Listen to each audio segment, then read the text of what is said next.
დილამშვიდობის მოგესალმებით, კომერსანტის დილა ეთერში და ჩვენი რუბრიკა შენი უფლებები გვანცა ჟორჟოლიანთან ერთად დღევანდელ რუბრიკაში ძალიან საინტერესო თემაზე უნდა ვისაუბროთ, უფრო კონკრეტულად კი 2025 წლის აპრილში უცხოური გავლენის აგენტების შესახებ საქართველოს კანონში შეტანილ ცვლილებებთან დაკავშირებით, რომელიც პარლამენტმა დაჩქარებული წესით მიიღო და რომელიც ამოქმედდა მიმდინარე წლის მაისის ბოლოს 31 მაისიდან უკვე ძალაშია.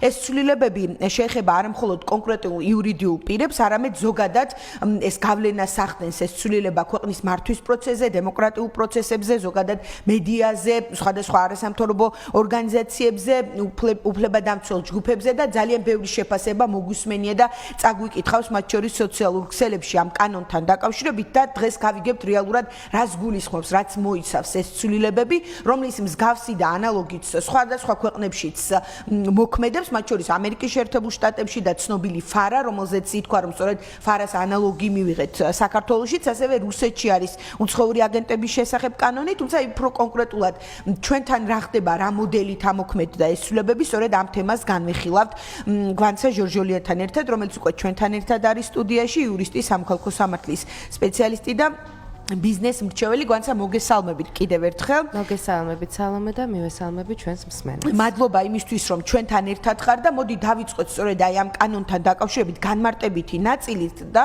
გავიგოთ რეალურად, იმიტომ რომ ბევრი ინტერპრეტაციაც მოვისმინეთ და გავიგოთ, ვინ შეიძლება ჩაითვალოს უცხოური გავლენის აგენტად აი ამ მოქმედი კანონმდებლობით და როგორ განისაზღვრება უკვე კონკრეტულად აი ეს კრიტერიუმები, რომლის მიხედვითაც აი ეს კონკრეტული სტატუსი ენიჭება, ორგანიზაცია იქნება ეს თუ კონკრეტული თქვათ ფიზიკურ პირებზეც არის გარკვეულწილად, ხომ, როგორც ვიცით. რა თქმა უნდა.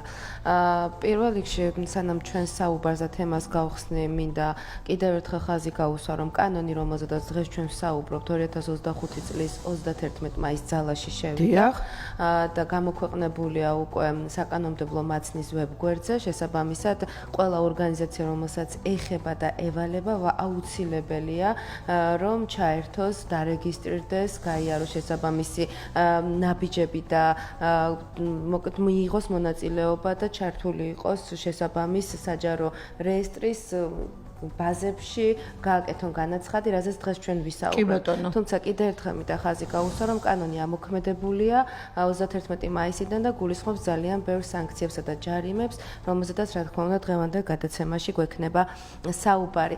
თქვენ ასევე საუბარში ახსენეთ ფარა, ეგრეთ წოდებული ამერიკული კანონი უცხოური გავლენის აგენტების შესახებ. ფარა ითარგმნება როგორც Foreigners Agency Registration Act, ანუ სიტყვასიტყვით რომ და ასევე გადმოთარგმნა საქართველოს საკანონმდებლო ორგანომ უცხოური აგენტების რეგისტრაციის აქტი. თუმცა ჩვენ გადაცემის შემაჯამებელ ნაწილში ვისაუბრებთ რა განსხვავებაა ამერიკულ ფარასა და ქართულ კანონს შორის, რომელიც ძალაში შევიდა.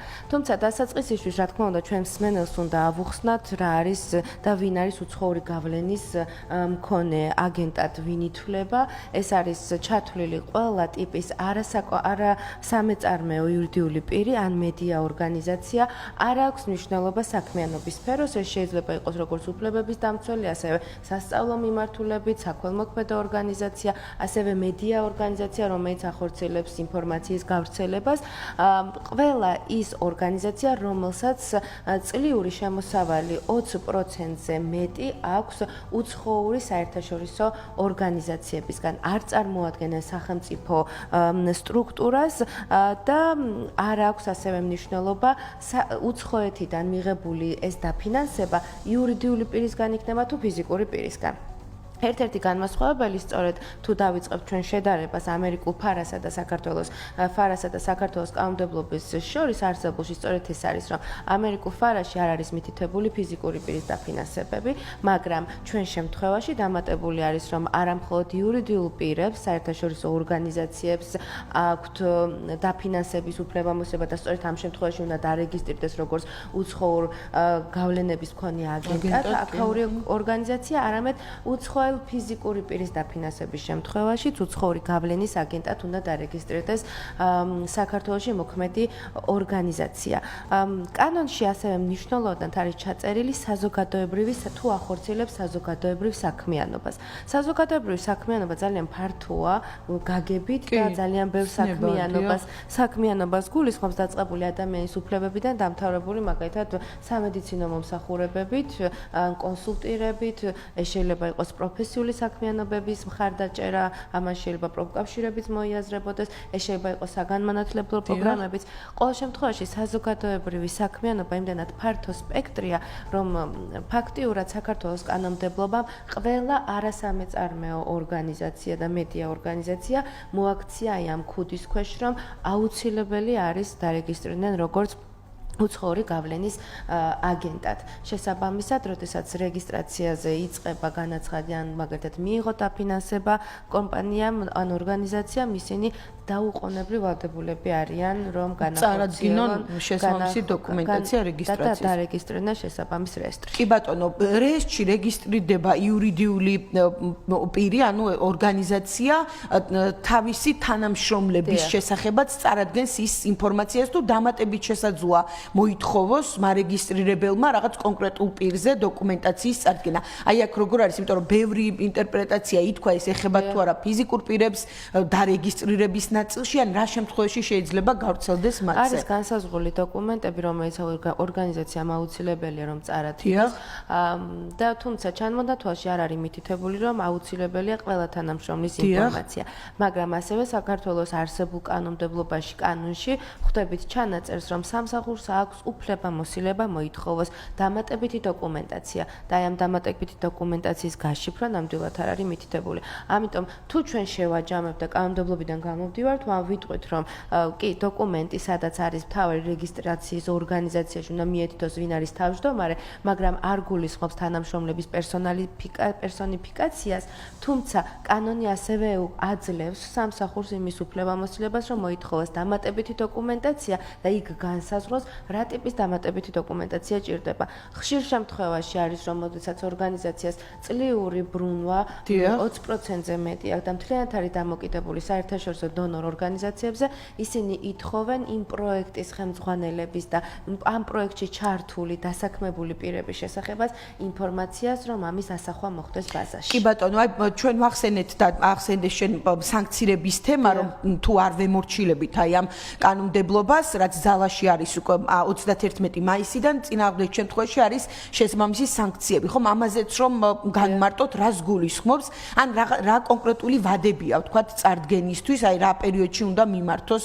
იურიდიულმა პირმა და თუ არ მოხდა ან რაღაც დახარვეზება მოხდა, სანქციების სისტემა როგორია? პირველ რიგში ჩვენ მსმენელს ავუხსნათ სალომე ის, რომ არამხოლოდ ჩვენ ვსაუბრობთ არამხოლოდ გამჭვირვალეობის შესახებ კანონზე, რომელმაც აი ეს განმარტება გააკეთა რა არის უცხოური გავლენების აგენტი და ეს ორგანიზაცია, რომელიც უნდა დარეგისტრირდეს.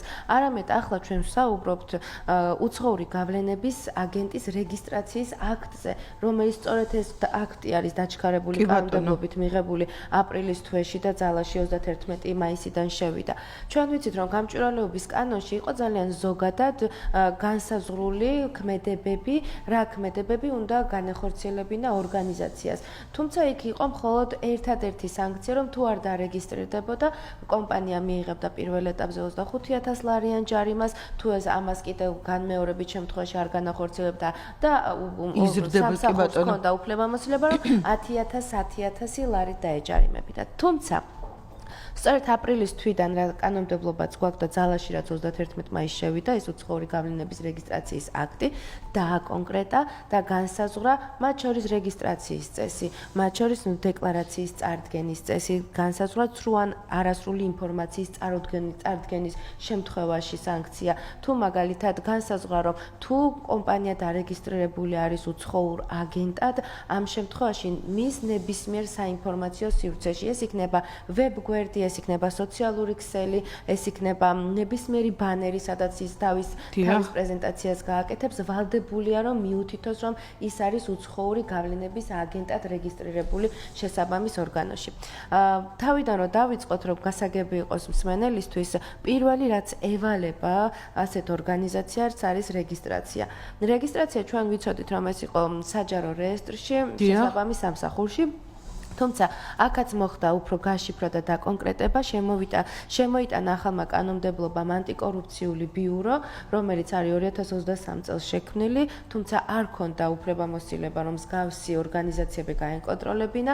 ანტიკორუფციული ბიურო ექვემდებარება მხოლოდ საქართველოს მთავრობას, ის დამოუკიდებელი ბიუროა, თუმცა ამ ეტაპზე ახლა 2025 წლის აპრილიდან კონკრეტული სფერო, რომელიც ეხება ამ უცხოური გავლენების აგენტების აგენტად რეგისტრირებულ ორგანიზაციებს აკონტროლებს და ხელმძღვანელობს ანტიკორუფციული ბიურო. ანტიკორუფციული ბიუროც განსაზღვრავს სანქციების ოდენობასაც და ყველაზე მთავარი, თუ ჩვენ ფულადი სანქციები გვაქვს შემოტანილი, როგორც რეგისტრაციაზე, ასევე დეკლარაციის წარუდგენლობაზე, ცრუ ინფორმაციის და არასრული ინფორმაციის წარდგენაზე, საჯარო კომუნიკაციებში სტატუსის დამალვაზე, ბიუროს მოთხოვნის შეუსრულებლობაზე, ეს არის ისინი, რაც განსაზღვრულია აქტში. და ხვდებით, რომ და გქონდა განსაზღვრული ფინანსური ვალდებულებები, სიახლე არის ის, რომ სისხლის სამართლებრივი პასუხისმგებლობა დაემატა ორგანიზაციის დამფუძნებლის და თავმჯდომარის, თუ კონკრეტული დარღვევა იქნება სახეზე და ამის გადაწყვეტილება სწორედ ანტიკორუფციული ბიურო იღებს. კანონში არის გაწერილი, რა შემთხვევაში ხდება, რომ პირველ შემთხვევაში ეს არის გაფრთხილება, შემდეგი შემთხვევა ეს არის ფულადი ჯარიმა, რომელიც მერყეობს ხშირ შემთხვევაში 10,000 ლარით, 5,000 ლარით, თუმცა ყველა მუხლი, რაც მე ჩამოთვალე, წარუდეკლარაციის წარუდგენლობა, რეგისტრაციის მაგათად არ დარეგისტრირება, ცრუ ინფორმაციის გავრცელება, ყველა მუხლის უკანასკნელი, ყველაზე მძიმე შემთხვევა ითვალისწინებს სისხლის სამართლებრივ დევნას. ეს არის განსაზღვრული 2 წლიდან 6 წლამდე, 2 წლიდან 5 წლამდე, 6 თვიდან 2 წლამდე, რაც არათანაბარ მდგომარეობაში აყენებს ზოგადად იმ ორგანიზაციებს, იმ სფეროებს, რომლებიც მუშაობენ სწორედ საზოგადოებრივი საქმიანობისთვის და არიან არასამეწარმეო იურიდიული პირები. მაგალითად, თუ ჩვენ ვისაუბრებთ, რომ ყველაზე მნიშვნელოვანი, რაზეც მინდა რომ ყურადღება გავამახვილო, ეს არის არასწორი ცრუ ინფორმაციის მიწოდება მასობრივი საშუალებებით. აქ ძალიან მკაცრია კანონი და პირდაპირ გვეუბნება, რომ სისხლის სამართლებრივი პასუხისმგებლობა ითვალისწინებს 6 თვიდან 5 წლამდე პატიმრობას, თუ მოხდა არასწორად ინფორმაციის მიწოდება. ასევე ანტიკორუფციული ბიუროს მოთხოვნების შეუსრულებლობა შეიძლება იყოს საფუძველი სისხლის სამართლებრივი დევნის დაწყების. აქვე მინდა ჩვენ ვახსენეთ ფარა და ვთქვით, რომ ამერიკული კანონპროექტის იდენტურია და ყოველთვის საკანონმდებლო ორგანოში, როდესაც ამ კანონზე იყო საუბარი, ამ გავლენების რეგისტრაციის აქტზე საუბარი ქონდა და ამითი აპელირებდა საკანონმდებლო სივრცე, რომ იდენტურია, ჩვენ თავიდან ბოლომდე იდენტურად გამოვიტანეთ ეს აქტი, მაგრამ რეალობაში არის ძალიან სხვანაირად. აი რა თავარი განმასხვავებელი კი ბატონო ამაზე მინდა რომ ვისაუბრო, თუ ფარა ამერიკაში არის მიმართული მხოლოდ პოლიტიკური ორგანიზაციების დამფინანსებელ არასამთავრობო ორგანიზაციებზე და ლობისტურ ორგანიზაციებზე. ის მხოლოდ იქ არის უფლებამოსილი, რომ გამოავლინოს უცხოური გავლენის მქონე აგენტები, თუმცა ფარა არ გულისხმობს ნებისმიერი ტიპის არასამთავრობო ორგანიზაციას, როგორიც არის მაგალითად შეიძლება საქველმოქმედო საგანმანათლებლო და ასე შემდეგ. მეორე ყველაზე მთავარი განმასხვავებელი ფაქტორი არის ის, რომ ჩვენ ვიცით, რომ ამერიკას აქვს ფედერალური სამართალი, რაც სავსებით განასხვავებს იმ სამართლის ჯგუფისგან, რომელიც მაგალითად საქართველოს კანონმდებლობაზე ვრცელდება, იმიტომ რომ თუ შევადარებთ ჩვენთან რომის სამართალი და ეს ამ კანონმდებლობით ხელმძღვანელობთ, ხოლო ამერიკაში არის ფედერალური ან გენერალური სამართალი, სადაც კანონმდებლობა არის გენერალური და გადაწყვეტილებები ექვემდებარება სასამართლო გადაწყვეტილებებს, ან სასამართლო იღებს იქ გადაწყვეტილებას და აქ არის სწორედ დაცული ორივე მხარის თანაბარ უფლებიანობა და სამართლიანობაც. თუმცა ფარას ქართულ ვარიანტში ჩვენ გვაქვს ანტიკორუფციული ბიურო, რომელიც თავად განსაზღვრავს და თავად გადაწყვეტავს არის კონკრეტული ორგანიზაცია წესების დამრღვევი თუ არა. კი ბატონო და ნუ ამერიკის შეერთებულ შტატებთან დაკავშირებით ჩვენ ბევრჯერ გვინახავს რომ სასამართლო სისტემა სრულიად განსხვავებული პოზიციები დაუკავებია მათ შორის პრეზიდენტ ტრამპის თუნდაც გადაწყვეტილებასთან დაკავშირებით. აი პრინციპში მივედით ამ თემაზე, აი განმასხვავებელი თემა და რაზეც მინდა ასევე კითხო, ბევრი იყო ასევე შეფასება რომ ეს ცვლილებები საბოლოო ჯამში ეწინააღმდეგება ადამიანის უფლებებს, თქვათ ეს იქნება ევროპული კონვენცია თუ ზოგადად საქართველოს კონსტიტუციასაც კი. აი აქ რა შეგვიძლია ვთქვათ, რამდენად მოდის შესაბამისობაში ეს ყველაფერი საქართველოს კონსტიტუციასთან პირველ რიგში, რომელიც უზენაესია და შემდეგ უკვე ევროპულ კონვენციასთან, რომელსაც ასე ვთქვათ ვართ ჩვენი გადაცემა სწორედ ისეთ იმით დავიწყე, რომ ჩვენ მსმენელს აუხსენი რა არის საზოგადოებრივი საქმიანობა. კი ბატონო. საქართველოს კონსტიტუციაში ჩვენ პირდაპირ გვიწერია, რომ საქართველოს მოქალაქეებს და იურიდიულ პირებს აქვთ თავისუფალი გაერთიანების, გამოხატვისა და საზოგადოებრივ საქმიანობაში მონაწილეობის უფლება. სწორედ აი აქედან თუ გამოვავთ, ჩვენ შეგვიძლია თავისუფლად ვუპასუხოთ თქვენ შეკითხვას, რაც დამისვით, რომ ახალი კანონი თუ უშუალოდ აწესებს გარკვეული ტიპის შეზღუდვებს, თუნდაც საზოგადოებრივ საქმიანობაზე, მაგალითად სტატუსის საჯაროდ დაწერის ვალდებულებას გულისხმობს ორგანიზაციებში, სადაც როგორც ავხსენი, ანუ ყველგან უნდა იყოს განმარტებული, რომ ისინი არიან უცხოურ აგენტად რეგისტრირებულები. ეს ერთგვარი გამოხატვის თავისუფლებაც არის, გაფართოებული არის სახელმწიფო კონტროლი, როდესაც ჩვენ ვსაუბრობთ, რომ ანუ ყველაფრის უფლება აქვს ამ შენს ორგანიზაციაში, ყველანაირი დოკუმენტის მიღების უფლება აქვს კონკრეტულ ანტიკორუფციულ ბიუროს. რა თქმა უნდა, ეს შეზღუდვები, გაერთიანების თავისუფლება, გამოხატვის თავისუფლება და საზოგადოებრივი საქმიანობის თავისუფლების შეზღუდვის ნათელ მაგალითებს ხედავთ და მინდა აღვნიშნო, რომ ძალიან ცნობილი არასამთავრობო ორგანიზაციას კონსტიტუციური სარჩელი აქვს შეტანილი საკონსტიტუციო სასამართლოში 2025 წლის 15 მაისს და სწორედ აი ამ არაკონსტიტუციურ მუხლებს უთითებს სარჩელში და მიუთითებს, რომ კანონი არღვევს კონსტიტუციის ერთ-ერთ მთავარ მუხლებს, რომელიც არის გაერთიანების, გამოხატვის და საზოგადოებრივი საქმიანობის მონაწილეობის უფლება. რაც შეეხება კონვენციას და საერთაშორისო კონვენციას, იგივე შეგვიძლია მივაბათ, იმიტომ რომ ვიცით, რომ კონვენციაშიც ადაპტირებული არის, უბრალოდ საქართველოს კონსტიტუციაშიც არის ადაპტირებული ის მუხლები, რაც კონვენციით არის დაცული, გაერთიანების, გამოხატვის და საზოგადოებრივი საქმიანობის უფლება. შესაბამისად სტრასბურგის სასამართლოს პრაქტიკაშიც არის მითითებული ეს მე-10 და მე-11 მუხლი, რომელიც სწორედ გამოხატვას და საზოგადოებრივ საქმიანობაში მონაწილეობის უფლებას გულისხმობს. კი ბატონო და ჩვენ სასამართლო ვახსენეთ და აი ეს თემა კიდევ ერთხელ რომ ამოვწუროთ, იმ შემთხვევაში თუ კონკრეტული ორგანიზაცია არ ეთანხმება აი ამ ასე ვთქვათ უცხოური გავლენის აგენტის სტატუსს, რა ბერკეტი რჩება ეს ადგილობრივად სასამართლოში თუ საერთაშორისო დონეზე, როგორ შეუძლია მას იმოქმედოს, რა პროცედურული ნაწილი თუ არის საერთოდ ჩადებული ამ ცვლილებებში? ზოგადი ადმინისტრაციული კანონმდებლობით უნდა ვისარგებლოთ ამ შემთხვევაში, როგორც გვაქვს გათვალისწინებული საქართველოს კანონმდებლობით, აქაც მინდა რომ შედარება გავაკეთო ფარასთან, ამერიკულ მსგავს იდენტურ კანონთან, თუ იქ გადაწყვეტილებას გასაჩივრების შემთხვევაში პირდაპირ სასამართლოში შეგაქვს, აქ ჩვენ კიდევ დამატებით რაღაც ბიუროკრატიული ნაბიჯები გვაქვს გასავლელი. პირველი ეს არის, რომ აუცილებლად უნდა გავასაჩიროთ ამ ანტიკორუფციულ ბიუროში.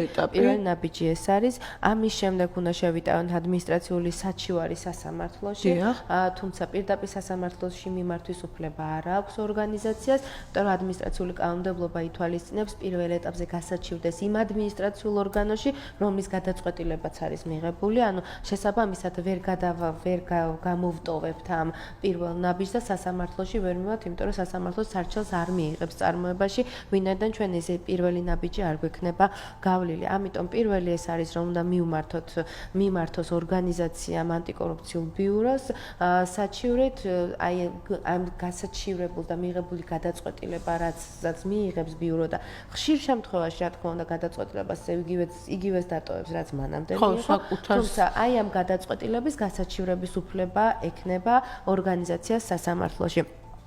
შემდეგი ნაბიჯი კიდევ რაც შეუძლია რომ ორგანიზაციამ გაატაროს არის კონსტიტუციური სარჩელი მიმართოს საკონსტიტუციო სასამართლოს და მოითხოვოს რომ კონკრეტული ეს ქმედება მათი ორგანიზაციის მიმართ გატარებული სახელმწიფო ორგანოს მხრიდან არღვევს მათ კონსტიტუციურ უფლებას და ბოლო ეს არის საერთაშორისო დავა როგორც ავხსენი სტრასბურგის სასამართლოს აქვს პრაქტიკაში მსგავსი ტიპის სარჩელები სადაც მითითება არის მე-10 კონვენციის მე-11 მუხლი გამოხატვის და საზოგადოებრივ საქმიანობაში ჩარევის ხელშეუხებლობის მუხლი. შესაბამისად აი სწორედ ეს ნაბიჯები აქვს რაც ორგანიზაციას სამართლებრივად შეუძლია რომ გაატაროს რომ დაიცვას თავისუფლებები. კი ბატონო, დიდი მადლობა გვანცა ამ მომწურავი განმარტებებისთვის, როგორც ყოველთვის, ძალიან საინტერესო თემა და აქტუალური თემაა, ცხელი ის, რაზეც ყველგან ვხვდებით, ვთქვათ, განმარტებებსაც და მე მგონი, აი სრულფასოვნად მივიღეთ დღეს ინფორმაცია, თუ რა უნდა გაითვალისწინონ კონკრეტულმა ორგანიზაციებმა, თუ მათ უწევთ და უნდა მიმართონ ანტიკორუფციულ ბიუროს რეგისტრაციისთვის და რა უფლებები და ვალდებულებები აქვს შესაბამისად აი ამ ცვლილებების შემდეგ, რომელიც როგორც უკვე აღნიშნეთ, უცხოური გავლენის აგენტების შესახებ დაჩქარებული წესით მიიღო საქართველოს პარლამენტმა და 31 მაისიდან ეს ცვლილებები უკვე ძალაშია. მადლობა გვანცა, ეს იყო რუბრიკა შენი უფლებები გვანცა ჟორჟოლიანთან ერთად, ჩვენ რუბრიკის ფარგლებში ერთი კვირით მომავალ ხუთშაბათამდე გემშვიდობებით, ნახვამდის. ნახვამდის.